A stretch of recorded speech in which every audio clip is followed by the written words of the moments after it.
মটর পনির রসা। এটা করতে খুব কম উপকরণই লেগেছে পনির, কড়াইশুঁটি। এটা আমি মাখনে করেছি, কোনো তেল দিইনি।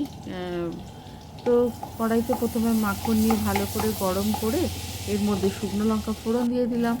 একটু ভাজা ভাজা হয়ে গেলে তার মধ্যে লঙ্কার গন্ধ বেরিয়ে এলে গোটা জিরে দিয়ে দিলাম। তারপর ভালো করে নাড়তে থাকলাম। বেশ ভালো মতন মাখনের মধ্যে যখন জিরে আর লঙ্কাটা ফ্লেভার বেরিয়ে এলো, তখন আমি একটু নাড়াচাড়া করে দিয়ে দিলাম সামান্য জিরে গুঁড়ো।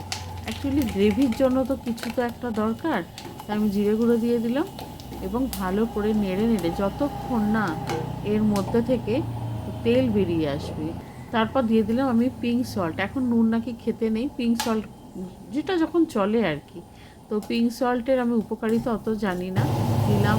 তার মধ্যে দিয়ে দিলাম কাঁচা লঙ্কা, টমেটো, যাতে সব মিশে একটা সুন্দর ফ্লেভার হয়। তারপর আমি নেড়ে চেড়ে নিলাম।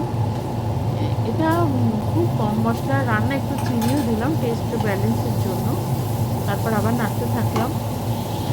তারপর এর মধ্যে একটুখানি দিয়ে দিলাম গরম মশলা, ওই জাস্ট 1 চামচ মতো। তারপর আমি ভালো করে সমস্ত মশলা ভালো করে কষে নিলাম। তারপর এবার পনিরগুলো আর কিছু দেওয়ার নেই। আমি মানে মটরগুলো আগে দিয়ে দিলাম, শুক্তো ব্যাপার আছে তো। তো মটরগুলো দিয়ে ভালো করে নাড়াচাড়া করে একটু জল দিয়ে দিলাম। আর হয়ে আসলে তখন আমি পনিরটা দিয়ে দেবো। ভালো করে একটু জল আমি দিলাম কষানোর জন্য, যাতে মটরটা ভালো মতন সেদ্ধ হয়ে যায়। একটু দিলেই তো হয়ে যাবে। তারপর পনির আমি দিয়ে দিলাম।